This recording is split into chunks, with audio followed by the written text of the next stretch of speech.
This program is intended for mature audiences. Parental discretion is advised.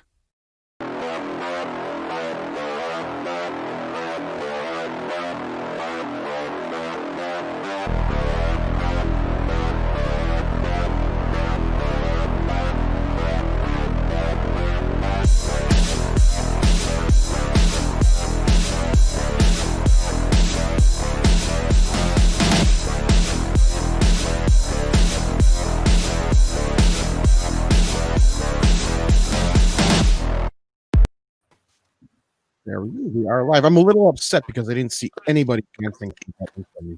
I was busy. I'm sorry. What are you gonna? Hello and welcome to the Pop Culture Podcast for 10, 2020. Almost over. Almost done with 2020, and see what 2021 brings. Bulletproof Ben McCoy is our guest tonight, and he has an incredible story. We were talking about having a different wrestler on, and Tom's like, "Oh, I know a guy." And he told me the story, and I was blown away. I knew that we had to have you on as a guest. Thanks for coming on, Ben. Oh, absolutely. Thanks for having me. Glad to be here. Yeah, so Tom, why don't you? Chris brought up having Dylan on. Well, I mean, to each their own. I mean, I'm not going to talk any shit about him. No, I'm not. I'm just.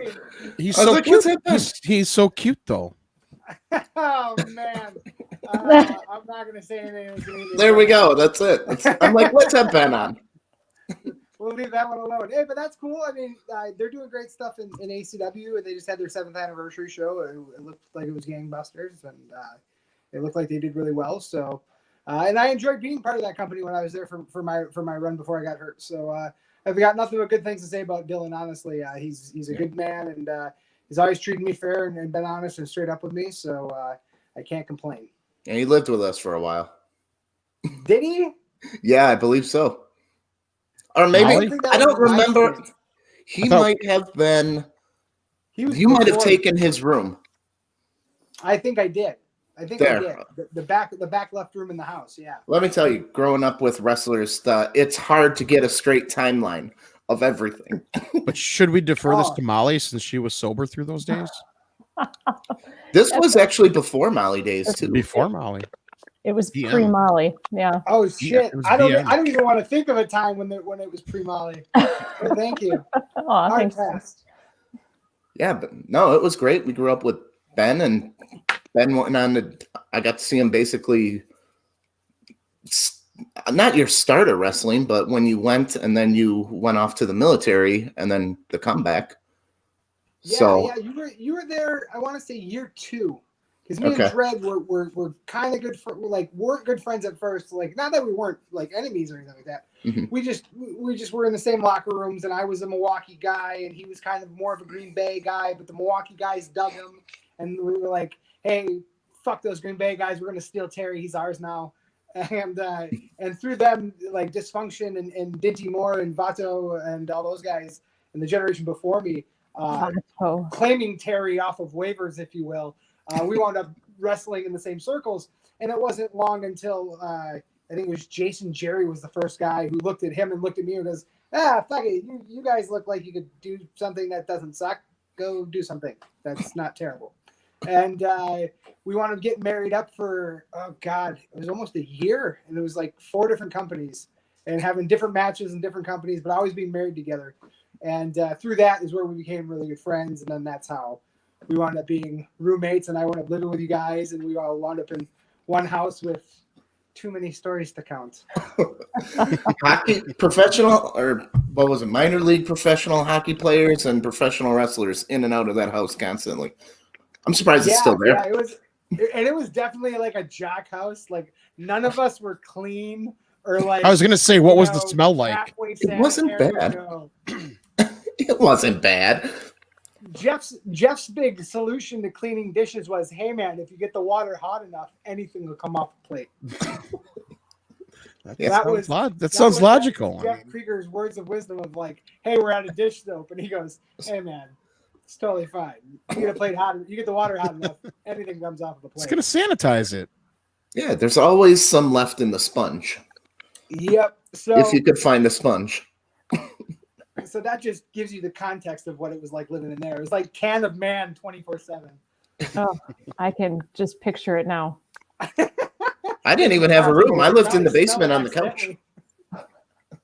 I was in the basement on the couch next to that pool table that got more action than any of us put together. That pool table got a lot of action. Yeah. Don't take it, green light or black light to it. On that pool table.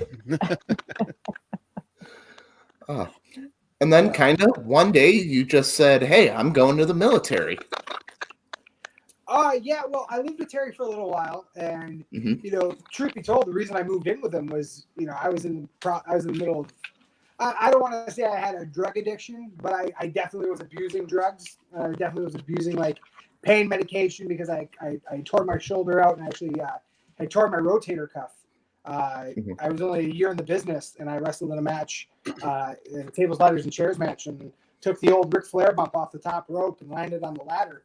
And when I landed on the ladder, my arm snapped back and everything blew out the front of my shoulder, and I blew my rotator cuff out at 23 years old. And I was told by my surgeon I was the youngest person he was ever going to perform surgery on as far as rotator cuffs were concerned. So that was a badge of honor for a little bit. But getting hooked on pain killers was kind of like where that started. Terry was a good friend and knew that I was starting to dabble a little more than probably was healthy. I didn't know. Yeah, man. Well, we kept it really close to the vest. I mean, it was something where, like, back in those days, everybody knew that wrestlers did drugs. It was just, if you got caught, if somebody said your name and it was tied to a drug, like, you get 86, like, you're going to get blackballed. Nobody was going to ever use you. They were going to send you down the road. And then you get that title on your character and on your person of, hey, don't use this guy. He's not safe. He fucks around with too many drugs and this, that, and the other thing. And I was definitely leaning towards that road for a hot minute. And then, luckily through Terry and living with him, and then, kind of getting myself cleaned up there in West Bend for a little bit. And I don't want to say I was completely clean because I wasn't, but it definitely helped. And it definitely kind of showed me that, like, there was a possible way of getting through it. And then, luckily for me, just timeline-wise, things matched up. And I met my wife shortly thereafter, and then it was just really easy to say, hey, I'd rather have this girl than the high. So I was finally able to get off of that. But that was the main reason I moved in with Harry and Jeff was the drug problem was kind of being an issue, and leading me to like lose jobs, and then I'm like, in between jobs, and I'm bumming money, and I'm kind of like that asshole who doesn't got his shit together. And Terry was just a really good friend at the time, saying, hey, you don't have to be a dickhead. Like, you can fix this, and it's okay if you want me to help you, like, I'll help you. And it was like no real reason. Like, and it was always so amazing to me that Terry took me in the way he did, because it, like, we were friends, but like wrestling friends of like, hey, I'll see you when I see you. We don't hang out outside of wrestling. We're not like going to the bars or chilling or anything like that. But like, if I see you on a show, I see you on a show. So it always, like, even to this day, kind of takes me back to not understanding what I did to deserve that opportunity from Terry, and just like that help. But always grateful for it, and it all kind of worked out, thank God. So yeah. Ooh, your big screen now. Oh, yeah. Main event. I just need like that little thing over here where it's that little like closed captioning thing, and I can read the news for you. Ooh, Chris. It's like in the Dow Jones today, the NASDAQ went to 5.2 points. I don't know what that is or what I just said, but it sounded like I kind of knew it. Yeah, and you moved in and you got the bedroom and I kept the basement. Yeah, you I never slept in the basement. The bedroom. Like, I don't know, like how I wound up like beating out the tenured guy who was already there, and like didn't get kicked to the basement. Like, how that worked out, I don't know how Terry and Jess sold you on that. All of a sudden they were like, yeah, you got the back bedroom, and I was like, okay, are you sure? We just keep him down there. Totally fine. And then I saw you like we didn't even see each other when I moved in. I think you were gone somewhere for like the first 2 or 3 days. So it was like day 3 or 4 of me living there, and that's when you showed up. We were like, "It's good. Hey man, what's up?" But it was cool. Like, there was no like awkward tension, but it was always funny to me that like somehow you wound up in the basement and I wound up with the bedroom. Yeah. Basement Okay. person, no. So you straightened up, you cleaned up, you got married, you had a kid, and then you decided I'm going to the military. Yeah, Oh, wow. yeah, and Wow. it was hilarious. It's one of those things where it didn't happen. Like it wasn't like I had this giant epiphany of like I have this calling in my life. This is what I got to do. I joined the military at 27 years old. I was kind of late to the party as far as the people who were enlisted at that time. And my basic training group, my class that I was with, I was the second or third oldest guy in the entire company. I think the only two other guys, I think there was a guy who was like early 30s, and then there was a 40-year-old who was trying to get back in, who was prior service, wow. which was crazy.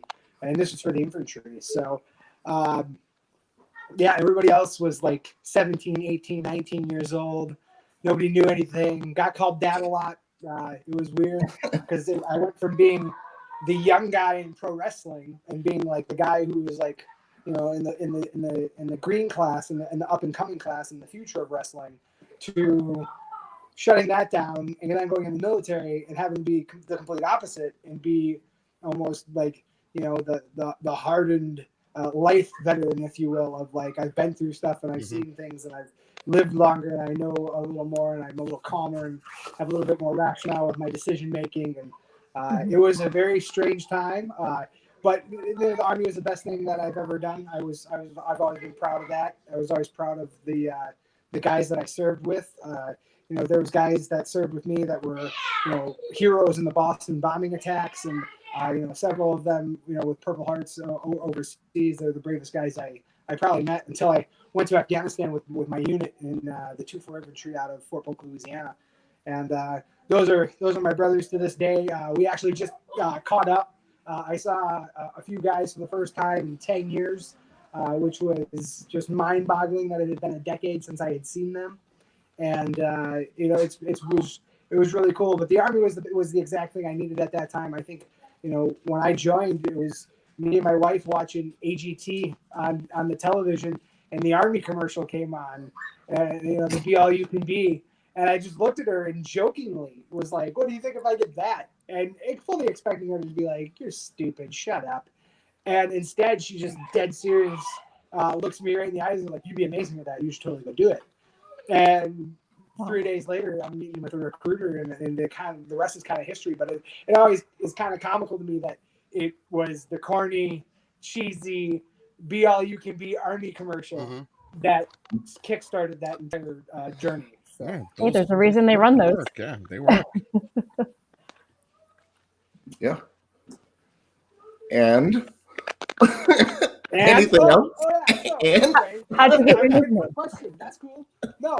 So, anyways, I graduated basic training in 2010 in November, and got to my duty station 6 days later. And when I got to my duty station, I was there for 17 hours and had a staff sergeant walk up to me and hand me a letter and told me to report to my CO, and opened up the letter, and it said, you're going to Afghanistan on December 24th, 2010 on Christmas Eve. And I was like, well, that didn't take long. It wasn't too surprising. When I was in basic training, a lot of our drill sergeants were really cool with us. And they kind of, when we got into black phase and we got to the end of our rotation, because the phases in basic training are red, white, blue, black, and gold. So the Army colors and the colors of the flag. And when we got the black phase at the end, a lot of our drill sergeant had kind of walked up to those guys going to units that were getting ready to deploy, and kind of gave us the heads up of, hey, you're not going to be there too long. They're probably going to ship you right away. Don't be surprised if you're there for a couple of weeks and you're gone. And they were absolutely right. I think I got that letter.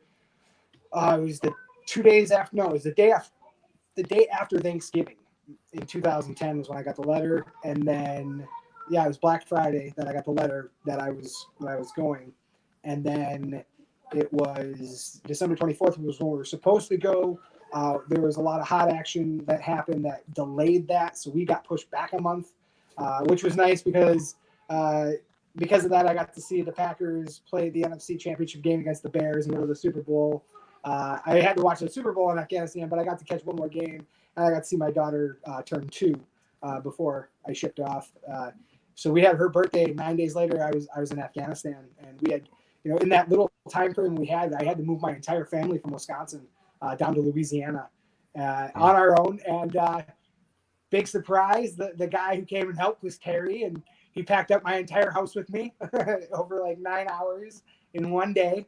And we had dinner together and said bye, and headed down and got everything unpacked. And it was a couple days after that I shipped out and got to Afghanistan. I want to say it was about 3 days later, because you go through like from Louisiana you go to Bangor, Maine, and then from Maine you go to Germany, and from Germany you go to Kuwait, and from Kuwait you go to Kazakhstan, and then from Kazakhstan you go to Afghanistan. And it's just a lot of jumps to get there. And I'll never forget getting to Afghanistan, and all of a sudden, the proverbial back door of the plane drops, and you walk out and you're on the tarmac, and it's just it's a sight like you've never seen before. It's something out of a movie, and it's just the flattest desert you've ever seen, but these just skyscraper-esque mountains that poke through the clouds. You can't even see the tops of them in the distance, and it was a very, very eerie feeling. And I'll never forget that feeling, because that was the only time I felt it. But it was almost like going somewhere and realizing for the first time in your life that there was no safety net. Like, there was no police that were going to come and help you. There's no fire department that's going to come and help you. There's nothing like that that's going to help you. And you're on your own. And that's got to be terrifying, humbling, and very unnerving thing to have to accept and kind of live with. Yes. Sorry, my 6-year-old just ran in and goes, "Dad, can I have a candy cane? St. Nicholas came. He left me a candy cane. I need my candy cane, Dad. It's cherry. Help me out." And I was like, "Dang, girl, I'm trying to tell a story." And she's like, "I don't care about your story. I want my goddamn candy cane. I'm not asking for much, old man." Yeah. I'm not going to get a candy cane. What am I, your servant? You see this? Live See, you're on the just, broadcast. you're just dad. You're not war hero dad anymore. And for this episode of Dadding 101, how to undo a candy can wrapper. Yeah. All right, go now. Have fun. Bye.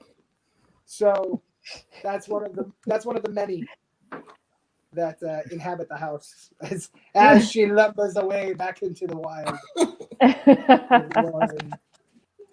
So yeah. Anyways, Afghanistan, terrible place. Don't go there. It's not the vacation destination it is made up to be. No, you didn't have a good time there, I heard. No. So, I mean, and getting there was, it's, when you get there, it was ironic because you're expecting to get there in this hot, vast desert. I showed up, there was 3 feet of snow on the ground. Really? Yeah, well, we were up in the mountains. I was with 10th Mountain Division, and our big thing was light infantry, which means it's a fancy way of saying throw about 100 to 150 pounds on your back and walk 30 miles one way. We'll let you know when you're there. And then when you're done, walk back. And who needs a car? We were all in shape. So, it worked out. But we would walk and we would do all these missions. And I remember, the very first mission we ever did was a village assessment. And we're just looking around. And I'll never forget, like, the very first thing I saw, and this is like the number one memory I have of Afghanistan, even more than being shot, was walking past this house with the roof caved in because it had been bombed, and a family sitting in the corner with nothing but their clothes, holding a baby, with 2 little kids in front of them, with this fire in the corner of where just this one edge of the roof had remained to keep the snow off of them. As the snow is falling, and as it's probably 30 to 25 degrees outside, with probably a 25 to 30 mile an hour wind, because the wind was always whipping around in the mountains. So I just remember that's the first thing I saw, and thinking to myself, like, this is the real world. This is what some things look like. And being a kid who grew up in a town of 1,000 people in the middle of Wisconsin, in the middle of nowhere, where we had one stoplight, it was pretty insane to go from that to being in that moment and seeing what I was seeing, and you just kind of you feel for the people, and at the same time you have to be cautious. Going to Afghanistan isn't like fighting a regular war; it's like fighting ghosts. Because why do the dirty work when you can go and threaten innocent civilians into killing their families and burning their crops and burning their homes, and have them do the dirty work for you instead, which leads to us chasing the farmer or the innocent person who did what they had to do to stop their family from being killed or from their houses being destroyed, and still not finding a ghost. It's a frustrating, it's almost maddening to be in that situation where you want so badly to catch the threat and to eliminate any chance of any more violence, and instead you just get another middleman over and over and over again, and nobody tells you that. It's not clear-cut justice. It's not easy being there. When we were there, we had actually gotten Osama bin Laden when I was there, and not that myself or my group had anything to do with it. We didn't. We were nowhere near it, but he had been killed in that raid. So you're like, wrap it up, boys. We're heading home. Oh yeah, that was the running joke. The running joke was, so we're done now, right? We could just go home. Like, let's pack up everything. Let's head back. I'm telling you, if we make the 1 o'clock, we can hit up Fenway for a ball game before the end of the night. And that was kind of the hope, and obviously that wasn't the case. And I mean, we still have troops in Afghanistan to this day.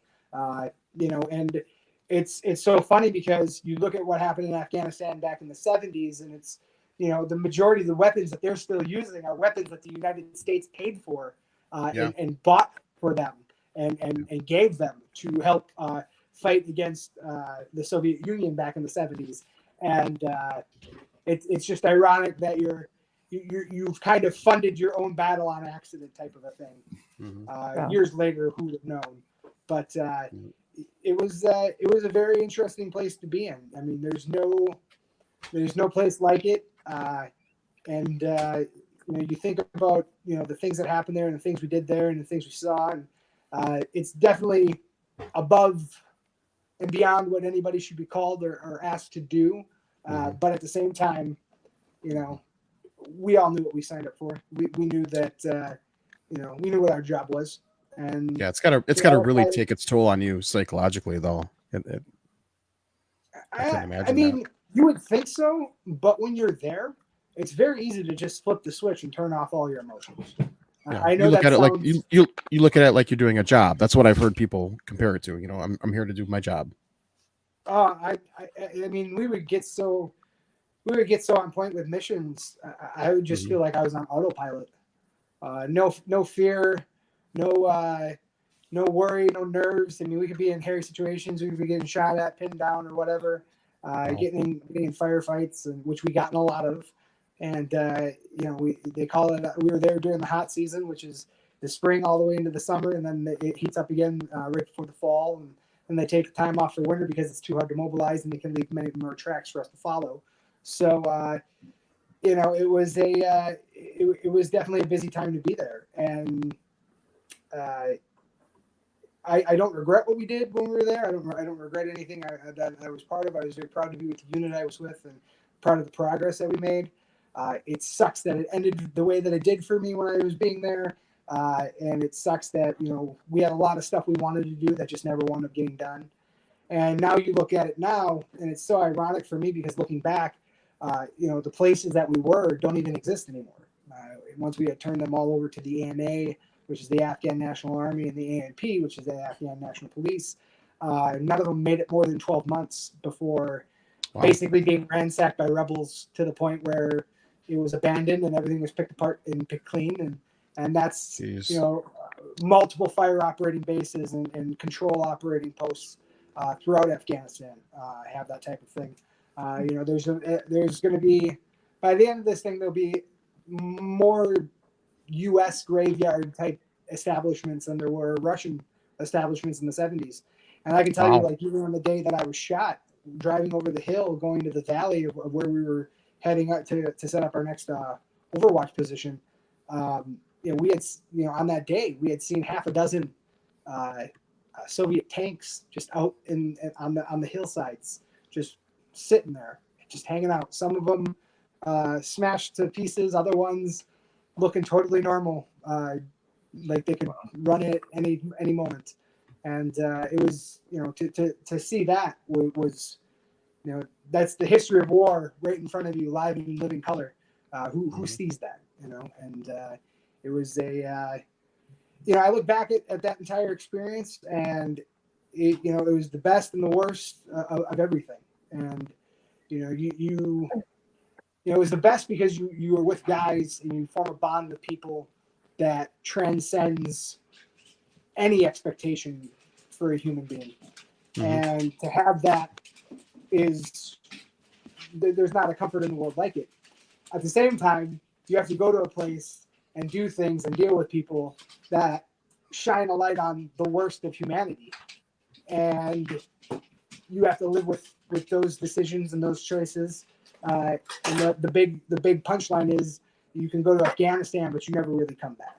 And unfortunately, that's just the case for a lot of Army veterans in the world today, from any war or in any era. There's just something about going to places like that where there's just no way to come back whole, even if you wanted to.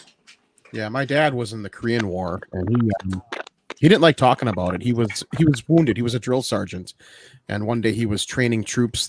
He was throwing like .6 of dynamite, and he swung it back, and it was a fast wick, so it exploded in his hand, and it just blew his hand to pieces. That's rough. Yeah. Well, did they let him serve out after that, or did he? He did. Yeah, they were able to kind of piece it back together. He was 40% disabled, I think. But he served the rest of his time, and he was in Okinawa. That's where it happened. So he served it in Okinawa during the Korean War. Oh my God, I love Okinawa. That is my home away from home. You were just if I ever leave the States, or if I ever go to move anywhere ever again, the next place I'm going to move is to Okinawa. I'm going to be sipping Mai Tais on a beach, drinking Haribo beer, and petting snakes out there in the tall grass. So. Now, Ben, you had kind of a guardian angel on the battlefield that day, didn't you? I mean, that or a giant horseshoe shoved up my ass. Yeah, well, what you're referring to is that on August 25th in 2011, me and my group, my patrol unit were going through a place that I cannot tell you. It's technically, Don't tell us. We're good. Confidential and all that good shit. Classified. It's all classified. Let's put it that way. But we were pushing into an operating area that hadn't been, occupied by U.S. troops for 4 years. The last time we were there, it got really bloody, which is the reason we pulled out. It wasn't worth the risk. Too many lives were lost. They kind of came back to it, wanted to take another swing at it. Picked my group because, well, we were pretty goddamn decent at what we did. So we got drawn up to go do it. And I just remember Patriot 6 and 7 came through, which is the big high brasses. These are your colonels and your generals and things like that. And they never visited us. Not us. We were out in the boonies. We were over hanging out with the French and trying to hang out with the engineers and do our own thing in the middle of nowhere. And I just remember we got done with them talking about what we were going to do, and everybody knew it in that meeting that shit was going to go down. We all knew that it was going to be different than the other stuff. We knew the probability of getting hairy was probably 99% on this one. And I remember I called my wife and I just told her I loved her, and we had a nice conversation.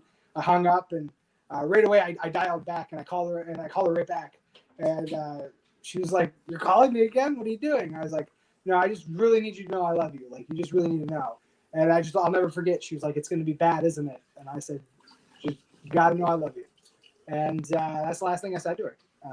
And then we went out, did the patrol, started setting up our overwatch position. Everything was going according to plan. It was a very boring day. It was hot. We had a sandstorm coming in at about 2 o'clock. That blew through, and It was almost 5 o'clock in the evening, and I don't remember what I was doing.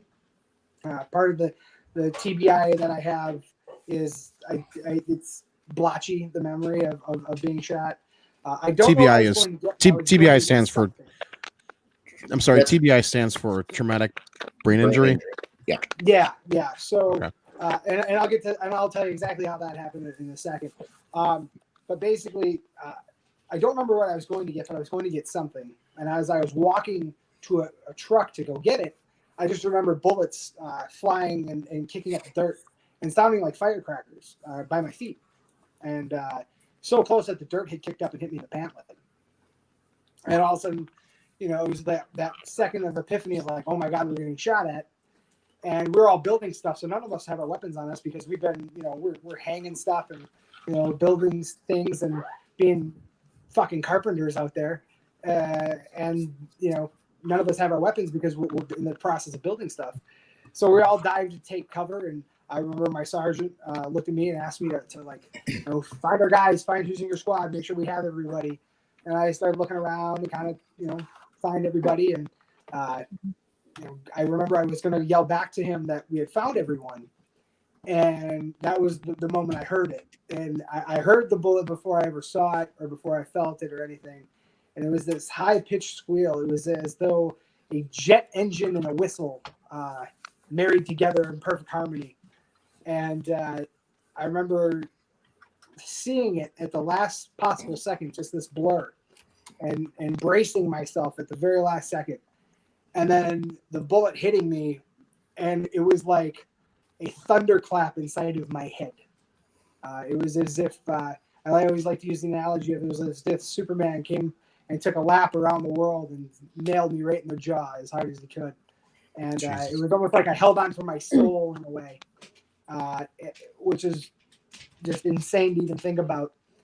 And I remember I woke up and it was Call of Duty. It was like everything was wow, wow, wow, and I couldn't hear anything. And I remember I looked down and I thought somebody or something by me had exploded because I had black on me.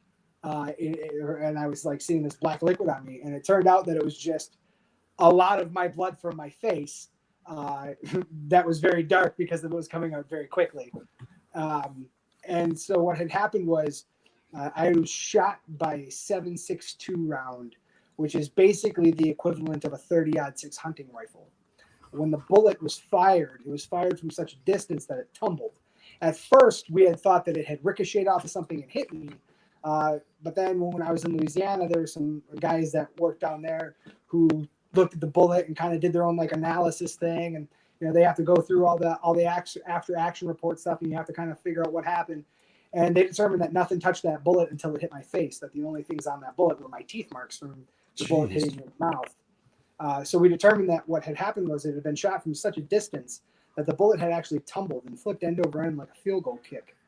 And just by the pure luck of God and whatever you believe in, it went in backwards right here into my face, and it stopped right here in the back of my jaw.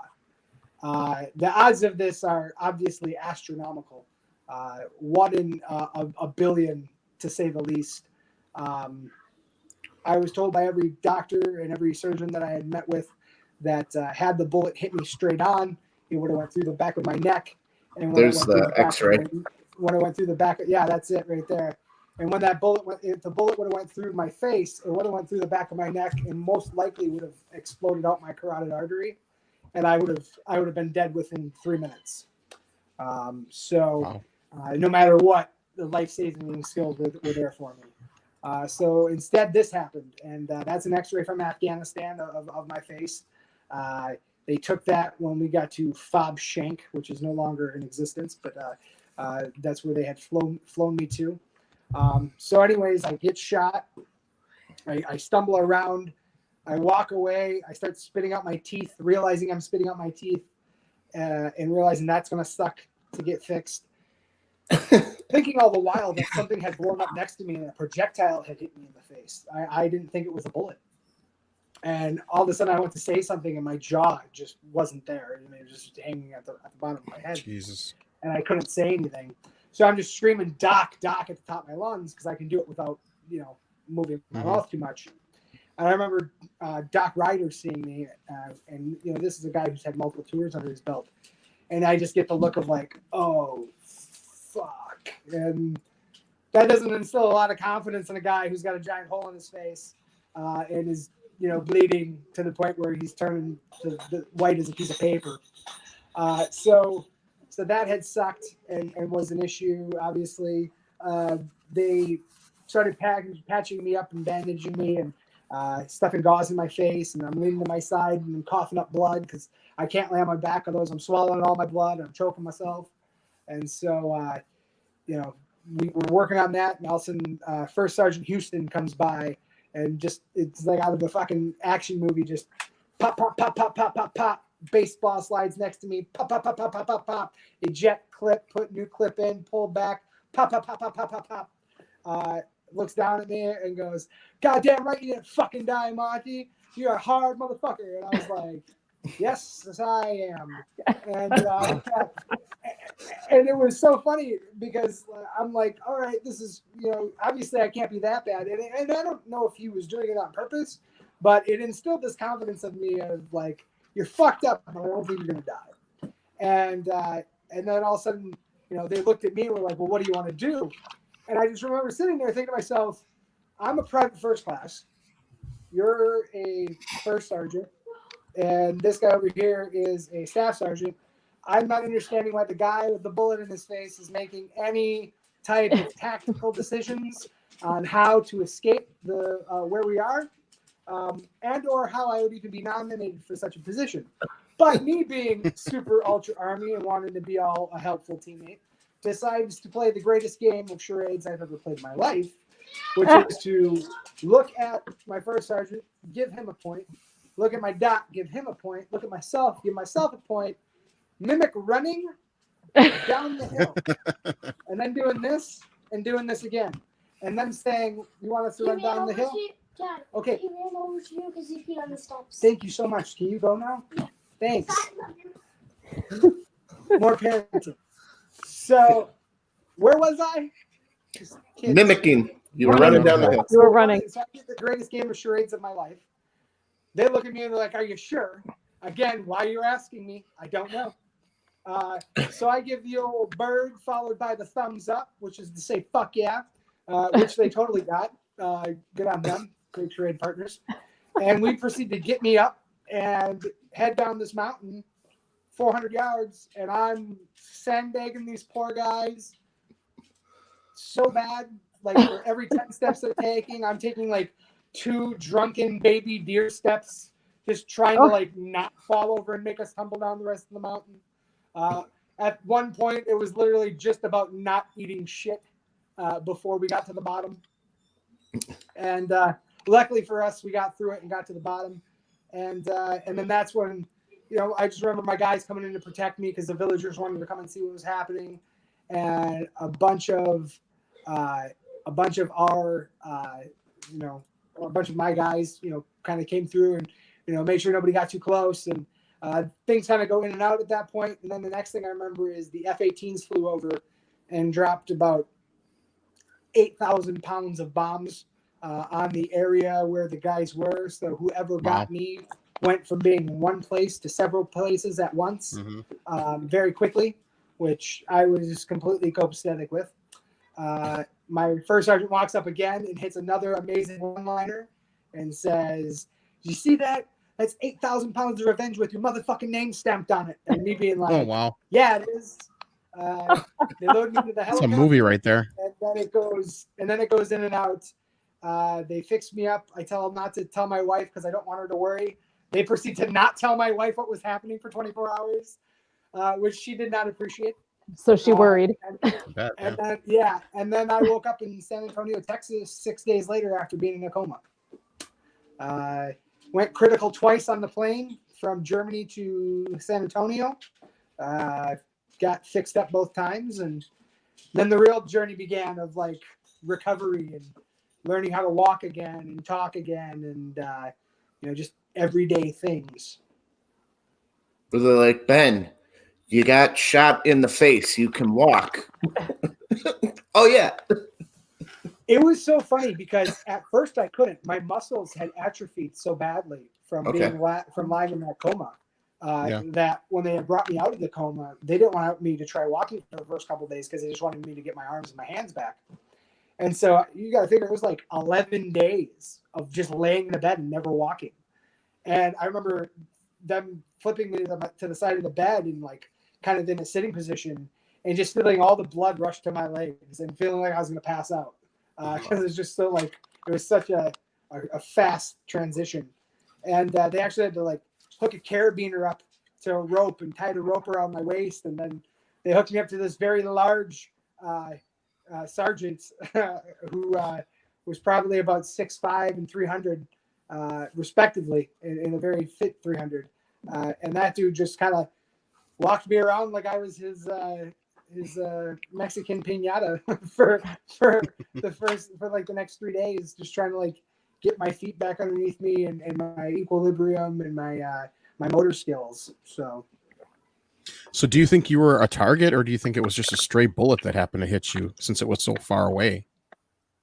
I'm thinking we were all targets. I'm thinking where we were was a concentrated area. Now, do I think somebody aimed at me like exclusively? I'll never know. Right. I'd like to think I was that important, you know. That guy.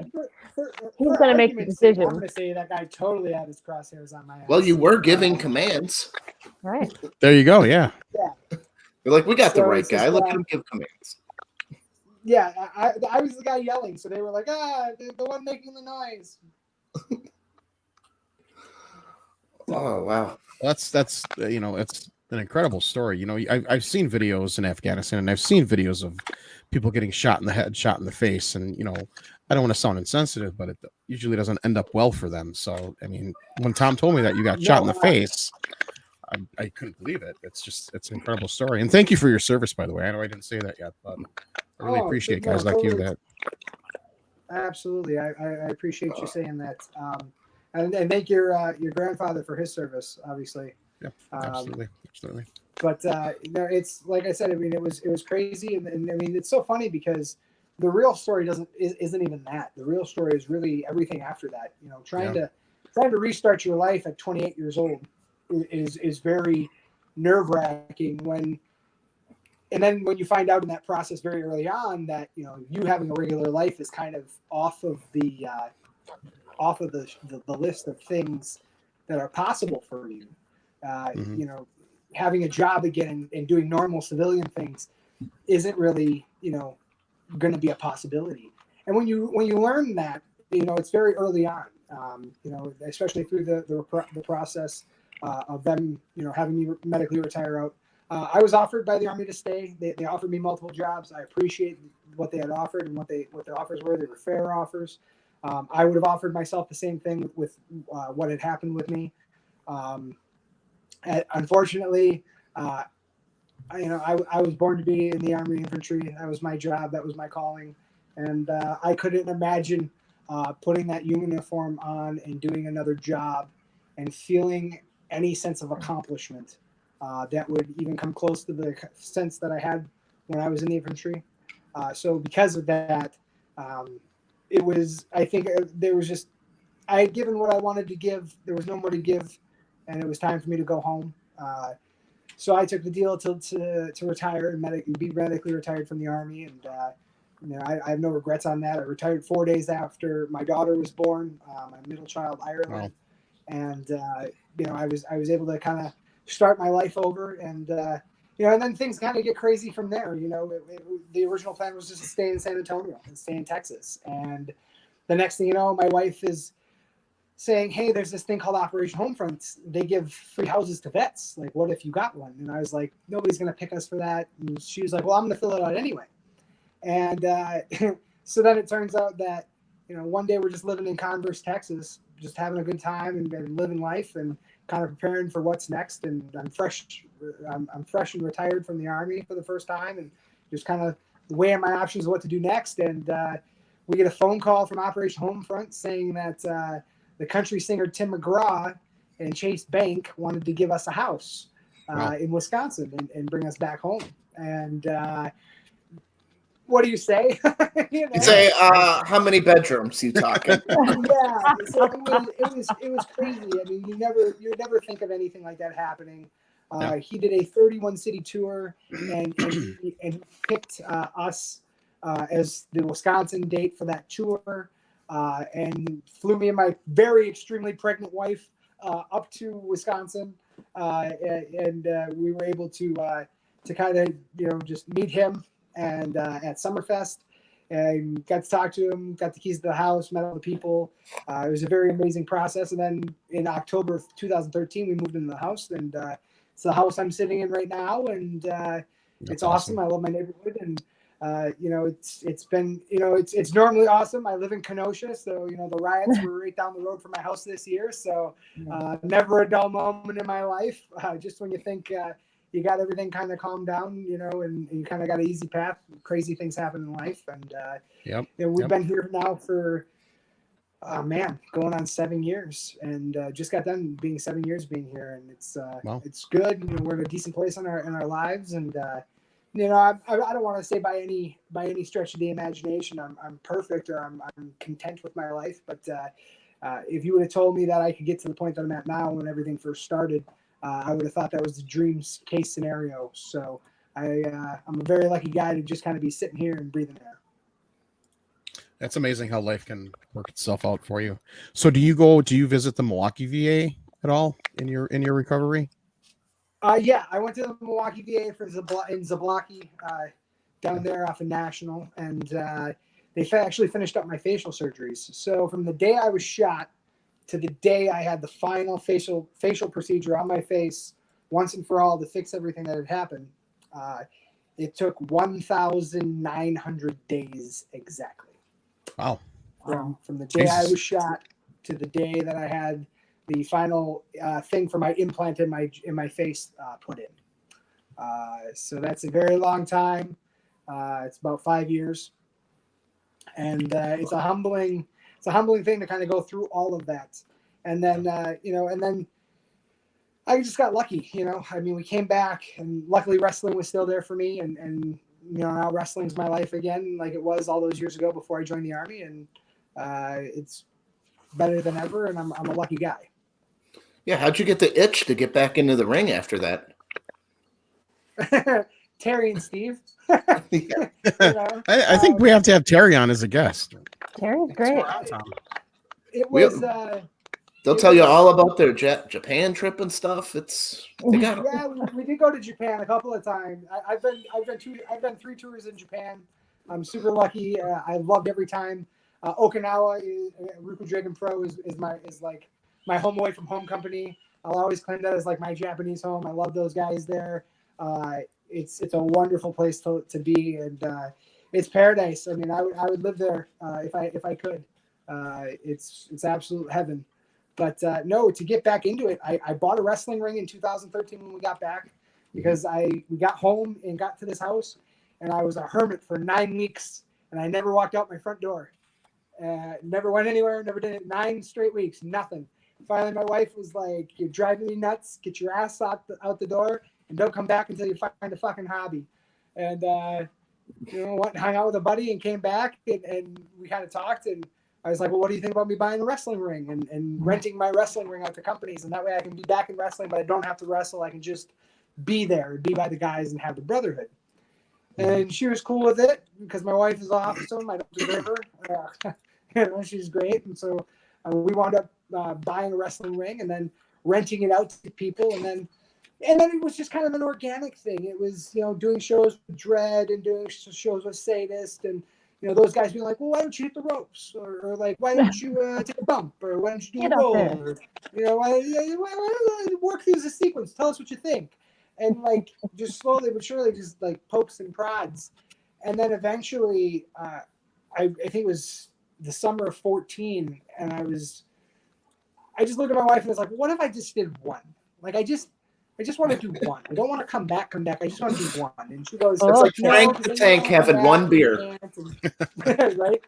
And so I'm like, "Well, I just want to know that there's something that the war didn't take away from me. I want to know that there's one thing in my life that whole fucking I don't want to disastrous journey, I guess you would say.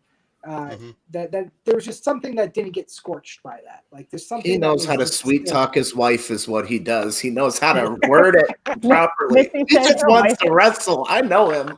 Missy says your wife is a saint, and I'm thinking that your wife knew when she okayed the buying the wrestling ring that was going to eventually be what happened. Probably. Ben knows how to sell. He knows how to word it to get what he wants. The problem is I won't wrestle. I just want to buy the ring. Don't fall for all that crap. He just wants to play with his friends in the ring. To be fair, Yep. I bought the ring in December of 13. I didn't wrestle until December of 14. And that was a dream case scenario. I mean, I went to my home company that I used to call my home company, Blue City Wrestling, and I asked them if I could come back. You know, Frank DeFalco didn't feel comfortable with it. He thought it was too much of a risk, which I totally get, and he's not in the wrong, and I don't have any ill will towards him, but by any stretch of the imagination, I can understand that, you know, people having reservations. I mean, here's a guy who literally had his face shattered by a bullet, you know, 3 years earlier, and now, you know, he wants to come back and do this contact sport. You know, I can completely understand somebody not wanting to take a chance. Luckily for me, not everybody felt that way, and you know, Dave Hero, God bless him, gave me the opportunity to wrestle Blizzard Brawl, which, for those of you who don't know, Blizzard Brawl is basically the largest show in Wisconsin for the entire year. It draws, you know, consistently 2,000 to 3,000 people every single year, and so we get to go and be on this show and do this match, and we're the only local match on the entire card. So, I mean, it's stars up and down the lines, former WWF guys, former WCW guys, former ECW guys, you know, all these amazingly talented people. And then there's me and my big old sadist friend, Steve. And that was you know, your first match back? Yeah, it was. And they actually aired the entire thing on CWTV on primetime at 9:00 the following Saturday in its entirety. It's even on YouTube. You can still find it on YouTube on Blizzard Brawl Prime Time.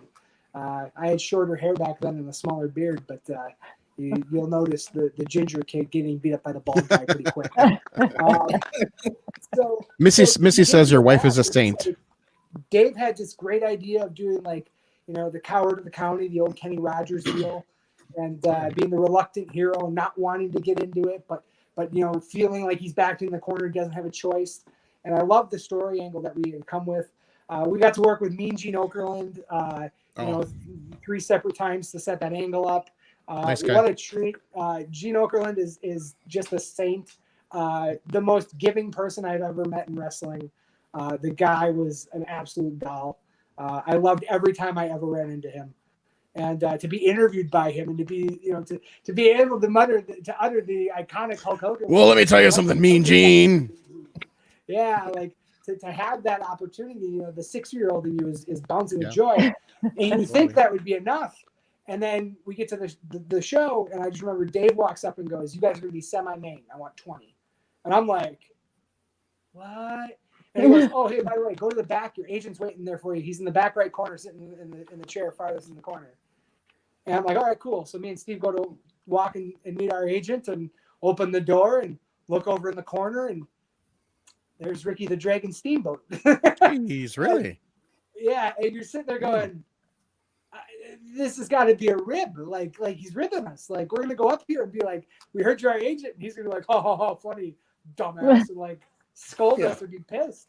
And we walked up, and I said, "Hi, Mr. Steamboat. I'm Ben McCoy." And Sadist, "Hi, I'm Steve." And he looks at us and he goes, "Which?" You know, he points at me and he goes, "You're the veteran?" And I'm like, "Yes, I am." And he's like, "All right, sit down." And for the next 45 minutes, it was like going to wrestling heaven and picking an angel's brain. I mean, That's awesome. It was. I learned more in that 45 minutes than I've probably learned in any other 45 minutes in my professional wrestling life. It was absolutely phenomenal. And so then we do this match, and it's this beautiful love letter. It's not my best match by any means, but it's my favorite match. And we actually just had the anniversary for it 4 days ago. And that was you posted, yeah. Yeah, that was the 10-year anniversary. And it's just, or excuse me, the 6-year anniversary. And just to have the to have that 6 years ago and just seeing how wonderful that was, I was convinced that was it. I was satisfied. I got everything out of the basement. I felt good. And I went a whole nother year without wrestling. I never wrestled. I didn't wrestle for any of 2015. It wasn't until getting into the fall of 15 where Dredd walks up and Sadis walks up and like, you could do a little run. Like, you could do a program if you got to pick your opponents. Like, and I was like, yeah, but there's no company that would do that. Well, luckily for me, Nathan Gust was running WPW at the time as the booker and was like, yeah, I'll give you whoever the hell you want. Just come wrestle. Thank God. And, I'm like, so I go to my doctors. I'm like, there's no way they're going to okay me for this a second time. And they did, which I still don't understand. And there's no way my wife is going to okay this, which she does. And I'm just like, oh my God. And now, that was, I came back January of 16. Now here we are about to be 4 years later. And now I run WPW as the head booker and head writer. And now I run Frontline Pro and I have my own company that gives back to military veteran organizations. And, I've got to do 3 tours in Japan. My son is a wrestler now. I've got to actually do tag team matches with my son, which is just insane. I got to watch him win his first championship. And it's so cool to be in a position now, especially in my wrestling career, where doing stuff behind the scenes and creating stories and creating moments is more rewarding than putting my body on the line. And it's kind of nice to know that, I have a place in wrestling, even when I decide to shut down and retire and not wrestle anymore. There's still going to be a place for me, and I can still contribute in a positive way. And I love that. And it's been really cool. And the best moments of my life so far are, in wrestling especially, have been all of my moments are slowly notching down. All my son's moments are replacing my top ones very quickly. And so that's it's better than I ever deserved. Let's put it that way. Well, your son premiered at Crusher Fest where they rented your ring for the first Crusher Fest. No, they actually rented for Falco's ring. They were going to rent mine, but then they didn't. They did wrestle that night. And that was, So imagine this. 10,000 people at a festival, and this is your first match that's not a battle royal. By the way, wrestling the owner of the company on the other team, the top heel in the Milwaukee wrestling scene, Dysfunction, and Joey Avalon, who's number 1 or number 2 on everybody's list of who's the best wrestler in the state to this day. And those are your opponents. By the way, you have to tag with your dad and Cal Hero, your training partner. No pressure, don't fuck up.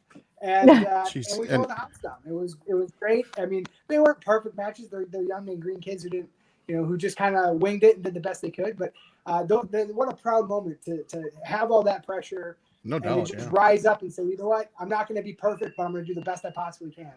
And my son is the manager of a Lids hat store in the mall. What's that?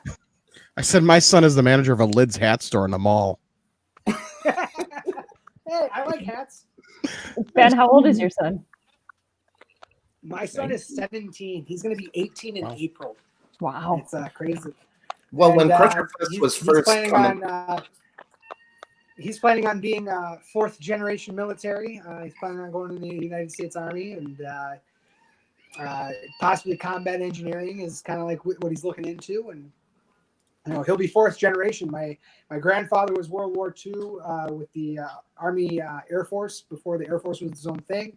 My dad was a Vietnam vet in the United States Navy. My brother-in-law Matt was National Guard who did multiple tours in Afghanistan and Iraq. His brother JJ was a Marine, and then I was Army myself. So we come from a very military family, and it's kind of cool to see him kind of do the wrestling thing, and like you always, and then the Army thing as well. But it's very cool because he's not trying to be me. Like, he's not doing these things because he wants to do them because I did them. He just finds like wrestling. He loves it. It's his own niche. He grew up in it. It's been the one constant in his life. More than anything else, besides our family. And so, to see him accomplish all these things and not need my help and me not be the dad who's like, giving his kid everything because, you get the stereotypical, well, your kid's a wrestler, you must give him a bunch of easy stuff. And he must, meanwhile, this kid's going and doing a bunch of stuff. He got booked in 5 different states this year and I helped with none of them. So, wow. it was all him just doing his own networking and wanting it and pursuing it. So That's awesome for a 17-year-old. That's pretty incredible. yeah, not Right. half bad, not half bad. Yeah. So No, it's been good. You know, I appreciate you know, everything I've had given to me. You know, having Frontline Pro and being able to use wrestling as a conduit to bring awareness to mental health and to suicide prevention. You know, and the whole reason Frontline Pro was started, and the whole reason I used wrestling was because it was the best avenue I had to try and help fellow vets. You know, we've raised over $25,000 in the last 2.5, almost 3 years for multiple charity organizations, both civilian and nonprofit veteran. So we're really proud of that. And, you know, the best is yet to come. And hopefully we can get this COVID thing under control and we can experience the best.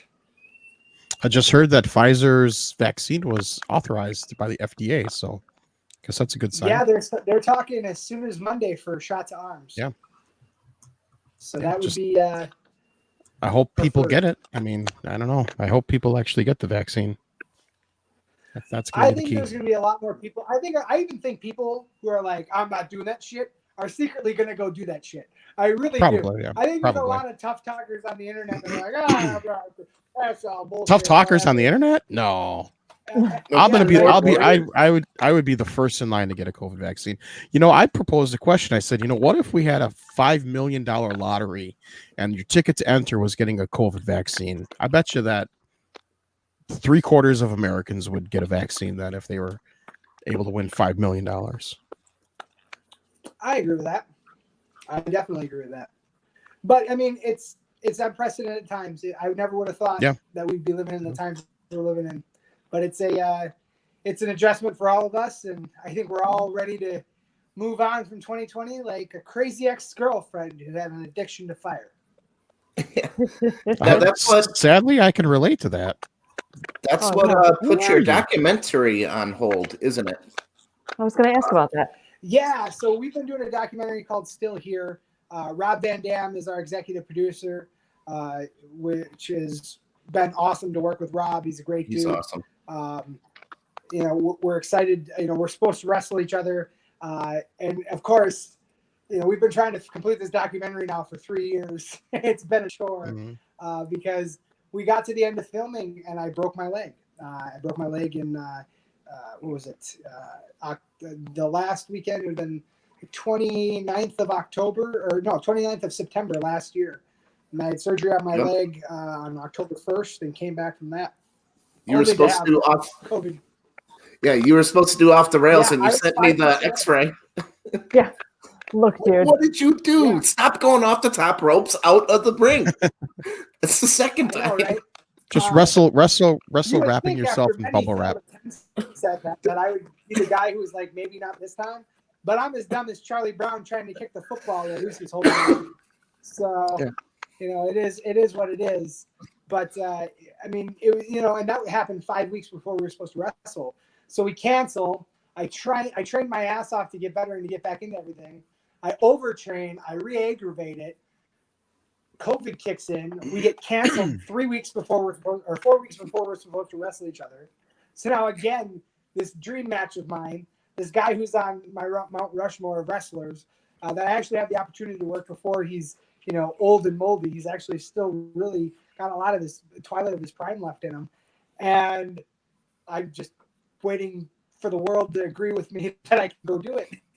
So that's basically the major thing we have to film is the match with Rob, and then a couple of exit interviews and things like that. And that pretty much wraps it up. And we're hoping that we can have everything finished up this next year. And I'm hoping for a 2022 release, you know, unless we can somehow, you know, get everything edited in a quicker time frame. I'm guessing that's probably going to be what it is, which is okay. You know, I'd rather have it take 4 years and be my love letter to pro wrestling than to try to rush through it and leave a sour taste in not only my mouth but the people who watch it. You know, we're really about, you know, making this a very genuine and honest product. We want to make sure that everybody who watches it takes something out of it.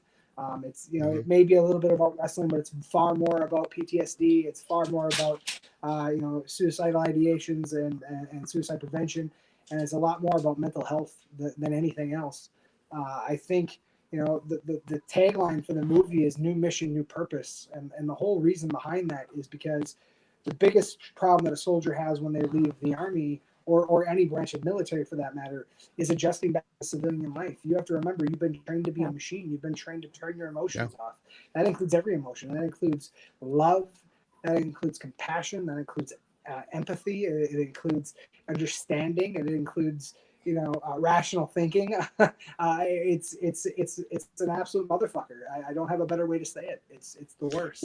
And, were you a different person? Were you a different person when you came back from Afghanistan? Do you think you were a different person? Absolutely. No, not a question in my mind.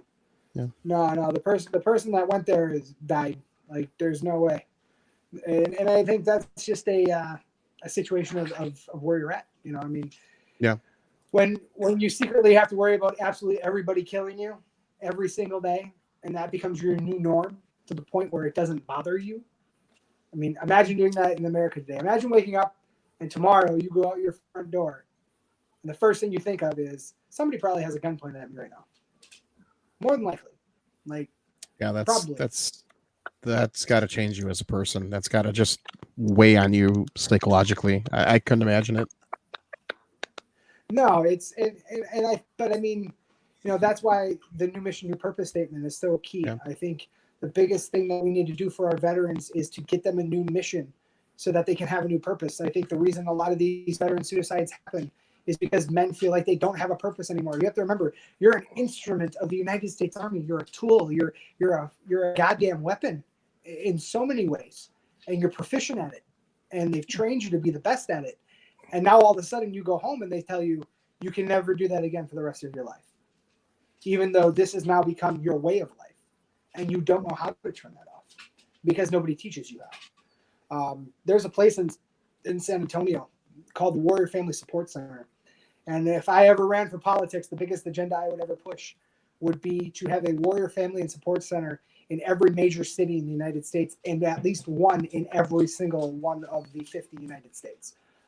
How good of a job does the VA do with that? Because after my mom died, my dad used the VA a lot. We were taking him to appointments almost every week, and awesome. The Milwaukee VA is awesome. I know the VA gets a lot of bad raps around the country, but I think our Milwaukee VA is it's fantastic. But how much does the VA help you with that? Because honestly, when I would take my dad to the VA, we'd see a lot of really sad people walking around. The VA, I appreciate everybody there and their hard work, but unfortunately our VA system is so overtaxed and so understaffed. And you're putting a Band-Aid on a gunshot wound. You really are. And God bless them. They try, they do their best, but they're playing in the game where they don't get any of the same weapons as the other guy, and they have to hop around on one leg and close their left eye. That's kind of what it's like. Jeez. And look at it this way. I had in the Army before I retired, I had 11 of my 17 surgeries total for my face, for my reconstructions and for my debridements and everything else. 11 inside of a 2-year window. It took almost 3.5 years through the VA to get the other 6. Wow. So that's half with over a 1.5 years longer of a wait time at half the rate. And this isn't the VA's fault. It's just they're overflowing with patients. And that's why we need to have a lot more options for veterans, especially to go to civilian providers with their VA insurance. And the VA insurance needs to kick over and cover you if you go to your private doctor that's down the road and you don't want to go places. My dad's a vet. He has to drive all the way from Spencer to Toma just to go to the VA. That's an hour and 15 minutes one way. Yeah, that's why my dad always used my mom's insurance. My mom had government insurance. She was a nurse. She worked at the county hospital. So they used that insurance. But when my mom passed, my dad decided to use the VA. And he was around for probably 5 or 6 years after my mom passed. So my previous job was like I said, yeah. Go ahead. Oh, I was just going to say my previous job, we dealt with the VA a lot, and it was very apparent that they were very overtaxed and understaffed because getting a hold of anyone or getting anything done, it was And see, ridiculous. the Warrior Family Support Center is completely different. They don't do anything that the VA does. What these guys do is, hey, I'm behind on my car payment. They're going to take my car. They'll pay that off for you. You don't got to give them anything back. It's all through donations. And it's civilian ran. That's the best part. The government has nothing to do with it. Those people would do stuff to keep soldiers occupied, to keep them having stuff to do, because they're we're all a bunch of broke dicks. We're all shot and blown up and set on fire and crushed from IEDs. And I mean, we were all the broke dicks, and that's not a bad way of saying it, because Dick in the military is considered to be a dedicated infantry combat killer, so it's an acronym. So I can say broke dick. It's not derogatory. They had, free tickets to the Spurs. Anytime WWE came into town, they left free tickets. Monster Jam left free tickets. Disney on Ice, so you can take your families to stuff. They had a common room with NFL Sunday Ticket for the weekends, so the soldiers had something to do on the weekends, so they weren't just sitting in their rooms and being depressed and suicidal. They had a gaming room, and they had a library. And this is all in one giant building. They had people come that were experts that would help you write up your resume for when you got out of the Army, that would teach you life skills. There was night schools that were going on there that people would teach auto trade and would teach trade schools to soldiers on the weeknights, and all for free, no cost you nothing. And that was what they were doing. Mm-hmm. All at the same time. You didn't have gas money. You were short on groceries. You couldn't pay your rent. They would have people that would step up and pay these things to help out soldiers so they wouldn't get buried on their way out. And it was crazy, because when I got out, they always said, when you go from the VA, when you go from your Army retirement pay to your VA retirement pay, the gap is ridiculous. I was expedited to the front of the line. I was 100%. I was the guy who got first and dibs on everything. It took 18 months from the day I filed to the day I got my first check from the VA. And I was at the head of the list. 18 months. Oh, Jesus. We burned through almost all of our savings. I remember we got the check. It was like the second to last day, or the second to last. What was it? No, it was like the second weekend of December, I want to say it was. We had come home from Madison and did a VA rally and to raise money for troops. And we came home, and there was the check with all my back pay on it that we could put in our bank account. But it was insane, because up until then, we had to spend all the money that we had saved from the Army. And had we not had that cushion, we would have been screwed. And so many soldiers get out and they don't have that cushion. Yeah.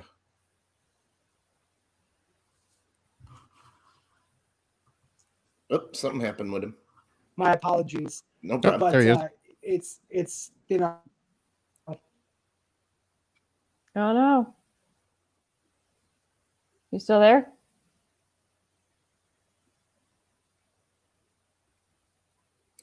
All right, we're having a little technical difficulties on Ben's side.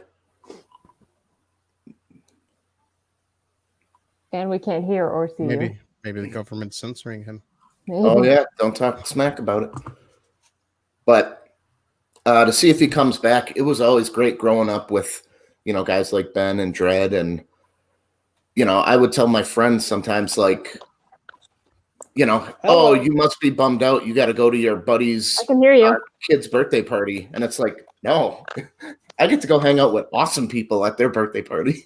It's great. So, yeah, just telling them how fun it was growing up with you. That's okay.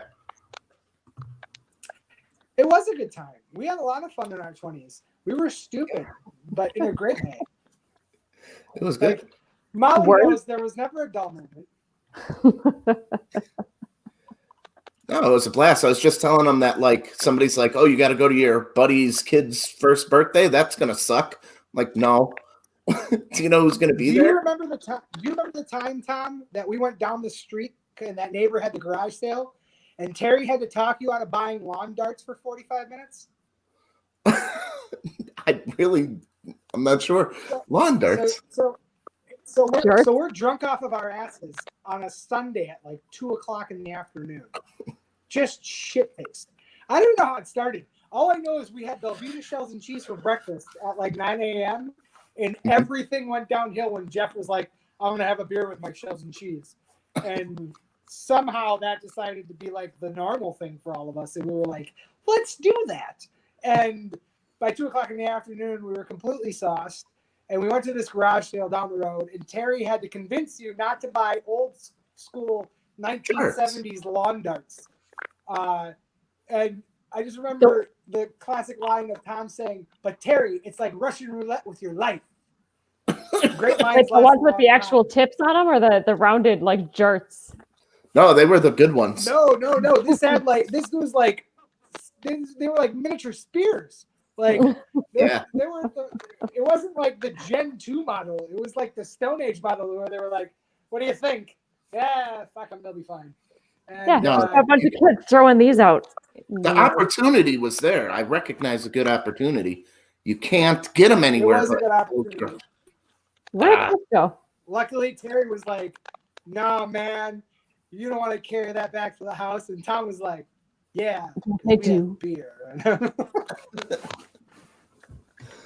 One of the many forgotten stories. God, Terry tells me stories all the time of shit we did. I was like, "Really?" I vaguely Why remember did you that. say Yeah. no. There he Chris is. back. All the good stories are, why didn't you say no? Oh, yeah. That was awesome. Okay, so where were we at before everything blew up in my face? Oh, Warrior Family and Support Centers. Yep. So yeah, anyways, my whole thing is if we had a Warrior Family Support Center in every major city in the United States, in every state, I really firmly believe that our suicide numbers would be cut in half within a 3 to 4 year window. I really honestly believe that, because that place did more for me to get ready for leaving the Army than the Army did for me leaving the Army.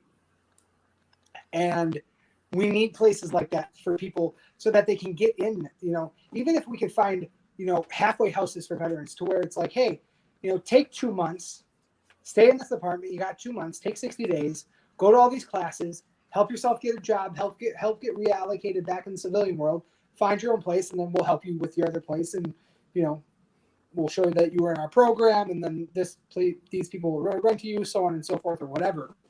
And just to have those connections. And I think it's a completely possible thing of doing it. It's just, it's such a grand idea, but grand ideas usually require a ton of money. And, that's where it falls short. We all it's kind of funny. A lot of the soldiers I went to Afghanistan with is we all kind of have the same thing. When you're a primetime player, they want to buy you all the stuff in the world and give you all the coolest gadgets and make you feel like James Bond. And when you got to go home and you don't want to work with them anymore, then you're kind of on your own and you're back to MacGyvering it with duct tape and rubber bands and a quarter. Yeah. But they give halfway houses to prisoners. Why not soldiers, That's true. Yeah. Well, You just Senator need a McCoy, better- you have my vote. You have my vote. Run for Senate. Oh, there you go. I'll vote I for just you. think I'll we just vote for need you. to do a better transitioning with our soldiers. Give them a better, just imagine yourselves having a job forever. Yeah. Or having a job that you're so wrapped up in that you're like the main head person of. And one day you wake up and it's just gone. And that's not you anymore. And you have to start from scratch. And you have no resume because the job that you had doesn't work for any other job that you can go get. So it's a hard conundrum, that's for sure. So many of those people commit suicide too. Prisoners that are in prison for a long time that get released end up committing suicide because they can't adjust to the outside world. Soldiers are the same thing. That's your life, and your life is turned upside down. Did you guys ever see the movie Article 99? It was made in the 90s. It's about the VA with Kiefer Sutherland and Ray Liotta. It's a big expose on the VA and how bad it was. No, I did not see that movie. I'm gonna look it up now. It was a good movie. You had me at Kiefer Sutherland. Yeah, he plays a VA doctor that exposes the big secrets of the VA. I don't know how accurate it is, but it was a good movie. Reminded me of it. No, if you guys ever want to see a movie that really deals with PTSD as far as the soldier goes and like just how dark that is in your brain and stuff, I highly recommend the movie You Were Never Really Here, starring Joaquin Phoenix. It's an Amazon Prime original. Yep. Highly recommend it. It's an action movie, so I mean there's that. But if you really watch it for the way he has to handle his mental health and the nuances and superstitions and the paranoia of it all, it's very, very real. It's about as close as I've ever seen anybody get to accurately portraying it. Wow, that is a good movie. I saw it. It's an excellent movie. Are there any like war movies that you would say are pretty accurate that you would say are yep, you know what, it was just Absolutely. like that? Taking Chance with Kevin Bacon. That's on Amazon Prime. It's also on HBO Max. I highly recommend that. That's actually about a Lance Corporal Chance Phelps, who, based on a true story, who was shot in the face while on patrol in Iraq and killed. A wound very similar to mine. He was in a gunner's turret when he was shot, and he was killed immediately. And the movie is about a Colonel Mike Strobel, played by Kevin Bacon, who actually requests liaison duty, I guess you would call it. And basically what it is you are the transporter for the body, and you are a soldier that is tasked with sitting by the casket and taking it to every destination it has until it gets to the funeral. And then you can either turn around and go home, or you can pay your respects at the funeral and then go home. Escort duty is what I believe what it's called. And so Mike Strobel, this lieutenant colonel who is far above his pay grade to go do this. This is like a head coach asking to play punter on a JV football team. So it's a very big deal. But he takes Chance Phelps and he kind of documents his journey to Wyoming, to where he lays him to rest. And it's a very heartfelt movie. It's very honest. It's very genuine. And it's based on a true story. And I actually reached out to Chance's mom, and we actually got in contact with her and talked to her, and shared my story with her and told her, me and your son are very similar. And I told her where I was shot and everything like that. And it was kind of uncanny that we had very similar wounds and very similar experiences, and that I made it and he didn't. And it was the hardest movie for me to watch, because it literally takes you through what they do with a soldier's body after they die. And for me to watch that, it's, the first thing that runs in your head is, this is what would have happened to you had you not made it. Like, you're seeing it right now. It's like watching your own funeral, because they never show his face. They just show his hands, and they just show, parts of his body where they're dressing him and things like that, in his dress blues and stuff. And it's an extremely heavy movie, but it's a very accurate movie. It's a very honest movie, and that would probably be my favorite one. And after that, then I'm just an old John Wayne guy, man. Anything with John Wayne in it, I'm good. Awesome. So, There you go. Flying Leathernecks or whatever, and any of the good old day things, I'm good with. I never really paid too much. Like, I don't watch everybody talks about like American Sniper, and they talk about Lone Survivor and movies like that, and I find that I can't watch them a lot of the times. Sometimes because the accuracy is very skewed, and other times because the accuracy is almost too well done. That it's not something I want to watch.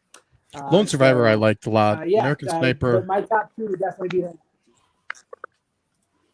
I heard that American Sniper had a lot of inaccuracies, but Lone Survivor I really liked. Yeah, Lone Survivor is a hell of a thing. That's about Marcus Luttrell. Me and him are Facebook friends. Oh, really? And it's an insanely tragic movie. It's an insanely tragic situation that's what happened. Yeah. It's incredible that he survived. But it's interesting. I mean, I've met you meet so many veterans that have similar stories to your own. I met a guy named Eric Jeffrey. He's a good buddy of mine. We still talk on the internet. We met through the internet. He saw my story on a friend's page or something. So get this shit. Eric and I were shot in the face on the same day, in the same afternoon, 2 hours apart from each other, 50 miles away from each other in Afghanistan, on the exact same day. Wow. Ain't that? And he was shot where it went through the back and went out the front of his cheek, and I was shot where it went in and stopped in the back of my jaw. Wow. Exact And you same both thing. survived. And we both survived. Astronomical. That's crazy. I mean, I'm not talking, God or anything, but I'm just saying it's not all accidental, I guess. Something happened. Yeah. That's just too many coincidences. Let's put it that way. Yeah. Wow. All right. Well, it's probably time to wrap it up. We've been going for an hour and a half here. Anyways, talk. Yeah. Yeah. Thanks. Last thing I do mention really quick for you guys is, yeah. Anybody with suicide, please reach out to the suicide hotline. Any veterans, look up anything on Facebook and YouTube, or Facebook and Instagram. There's plenty of veteran groups that you guys can hook up and link up with. If you're like me, there's a lot of our old service units that have their own thing where guys can reconnect with all the guys that they actually served with. Make sure you reach out to people. I have lost 15 guys to suicide since 2014. The very last one was just this last year. So I am very hopeful that I never make the number 22, and I hope that we all, just check on the people around us. And, it's kind of one of those things where it's up to us to take care of each other, both veterans and civilians, and just as human beings and as Americans. And, hopefully we all do a better job of that, because I would really love to see, before I die, before my lifetime, I'd at least like to see the number get down below 12. And I never will expect it to go, to 0 in my lifetime. But if we could cut it in half by the time I died, I'd feel pretty good about that. Yeah. It's amazing. Thank you for sharing your story. Ben McCoy, Thanks for coming on. All right, guys, join us next week. Dave Campfield joins us, writer and director of the Caesar Renato series.